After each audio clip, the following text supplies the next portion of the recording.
कल मेरा UP police का डीबीपीएसटी था, वो कंप्लीट हो चुका है। कैसे उन्होंने वेरिफिकेशन किया, क्या हाइट में कुछ छूट मिली या नहीं, अंदर मोबाइल अलाउड था या नहीं, सो मैनी क्वेश्चंस। आज सब कुछ क्लियर करेंगे और मैं मेरा एक्सपीरियंस बताऊंगी मेरे साथ क्या हुआ। स्टार्ट करते हैं without wasting any time. Hello everyone, I am दोजी K P R and welcome back to my channel. सबसे पहले उन्होंने 9 बजे बुलाया था। सारे बच्चों ने 9 बजे रिपोर्टिंग की, हम भी 9 बजे वहाँ पहुँचे। और जैसे ही अंदर हुए तो जो हमारा आधार कार्ड रहता है एंड एडमिट कार्ड, उन्होंने चेक किया। एंड उसके बाद उन्होंने एक नंबर दिया, एक सीरियल लिस्ट थी, तो हर इंसान का जिस जगह पे आपका नाम लिखा है। तो टोटल 70 बच्चे उन्होंने बुलाई थे, तो 70 में से लास्ट मैं थी, 70वां नंबर मेरा था। तो उन्होंने कहा कि आप आगे जाइए, जहाँ लड़कियाँ जा रही वहीं पहुँचिए। तो हम धीरे धीरे उन लड़कियों का पीछा करते करते अपने रूम तक पहुँचे। तो उन्होंने बताया कि जहाँ 69 बैठा हो 69 के जाके पास में बैठ जाना। हम पहुँचे, वहाँ आराम से बैठे। देन 5-5 के ग्रुप में उन्होंने बुलाना स्टार्ट किया, 1 से 5, 5 से 10, 10 से 15 और मेरा 69। पर ग्रुप में लगभग 40 से 45 मिनट का टाइम लग रहा था। ऐसे ही धीरे धीरे करके टाइम निकलता गया। और जैसे ही 25 से 30 बच्चे कंप्लीट हुए तो उन्होंने पहले वाले 25 को निकाल दिया कि आप जाइए। फिर हम लोग बैठे रहे। शाम के बज गए 4, तब आया मेरा नंबर। देन हम वहाँ पहुँचे। अंदर जाने के बाद सबसे पहले जो चीज़ यूज़ हुई वो था हमारा एडमिट कार्ड। उन्होंने एडमिट कार्ड मांगा कि अपना एडमिट कार्ड दो। एडमिट कार्ड पे जो एग्ज़ाम के टाइम पे एक स्लिप लगाई जाती है, एक chip kind of thing, sticker kind of thing, उन्होंने वो स्टिकर लगाया। एंड 2 जगह साइन करवाए, साइन हो गए। देन फाइल वो थोड़ी आगे सरका दी गई। एक सर्कल में सारे जितने भी उसके टीम के पार्ट थे, एक सर्कल में बैठे हुए थे, सेमी सर्कल में। तो हम आगे बढ़े थोड़ा सा। देन सारी फिंगर्स के फिंगरप्रिंट ले गए। एक ब्लैक कलर की इंक थी, उसमें रब करो अपनी फिंगर और फिंगरप्रिंट लगाते चलो। ये हो गया। देन उन्होंने कहा आप जाके बैठ जाओ। फाइल आगे बढ़ी धीरे धीरे घूमते हुए। वहाँ अंदर 20 मिनट बैठाया गया, आप 20 मिनट आराम से बैठिए। तो 20 मिनट हम बैठे रहे। तो 20 मिनट बाद हम लोग जैसे टाइम हुआ, देन एक इंस्पेक्टर साइड पे बैठे थे, उन्होंने बुलाया कि इधर आइए। देन उन्होंने 2-4 क्वेश्चन पूछे जो कि मेरी डिटेल से मैच करें, लाइक मेरी डेट ऑफ बर्थ, पापा का नाम, आपका नाम, ऐसे 2-4 रैंडम क्वेश्चन कि आपको पता होना चाहिए कि आपका ही डॉक्यूमेंट है। तो नॉर्मल बातचीत कर रहे थे वो। तो वो उधर से कंप्लीट हुआ। उन्होंने देन वो फाइल गई हाइट वाले के पास। देन उन्होंने हाइट मेजर की। एंड वहाँ मैं सबसे लंबी थी, तो मुझे हाइट की तो मेरी कोई टेंशन नहीं थी, मुझे थोड़ा डीवी का था। ये हो गया। देन जब आगे बढ़ी वो फाइल फिर आगे थोड़ा गई, तो एक बार दोबारा रीचेक हुआ, डॉक्यूमेंट्स के सारे नंबर वगैरह मैच किए गए। उसके बाद उन्होंने फाइनल जो चेकिंग करके फिट दे दिया मेरे को। तो ये रहा मेरा।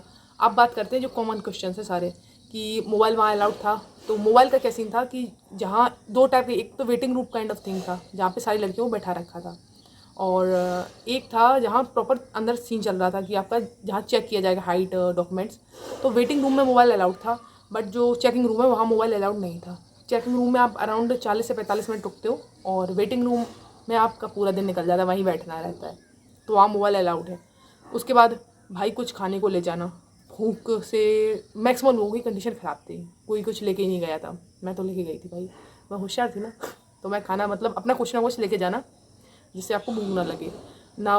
हाइट में क्या सीन था, जब वो मेजर कर रहे थे हाइट, तो एकदम ऐसा फिक्स नहीं, अगर आपकी थोड़ी बहुत कम है तो वो काम चला दे रहे थे। जैसे एक 150 1.7 है तो 152 कर दे रहे थे। और काफ़ी फ्रेंडली, मैक्सिमम लोग फ्रेंडली थे, कोई एकदम ऐसा नहीं था कि एकदम रूड हो। अच्छा माहौल था, काम रहना। मैं तो देखो मजाक करके मैं बहुत नर्वस थी एंड डरी हुई थी कि क्या होगा।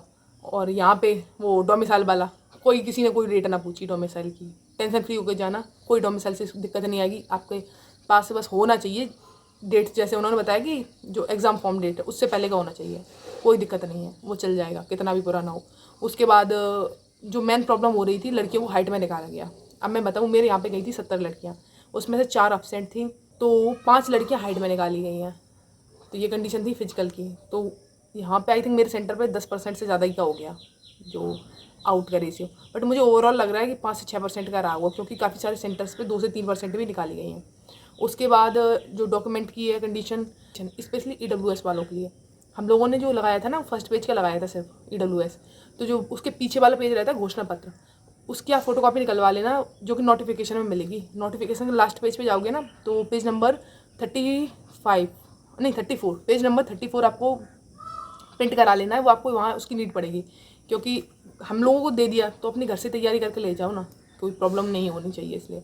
तो आप वो करा लेना। उसके साथ साथ कुछ खाने के लिए ले जाना, बिल्कुल काम रहना, कोई प्रॉब्लम नहीं आएगी। और अगर आपको जानना है कि डॉक्यूमेंट्स, हाँ जितने भी सारे डॉक्यूमेंट्स हैं ना एक सीरीज़ में लगा लें। जिस सीरीज़ में उन्होंने मेंशन किए हैं अपने एडमिट कार्ड में, उसी सीरीज़ में आप अपने डॉक्यूमेंट्स को लगा लेना और पंच कर लेना, करना हो, वरना वो वहाँ जाके कर देंगे, कोई दिक्कत नहीं है। एडमिट कार्ड को अलग रखना, रेस्ट को आप पंच कर सकते हो।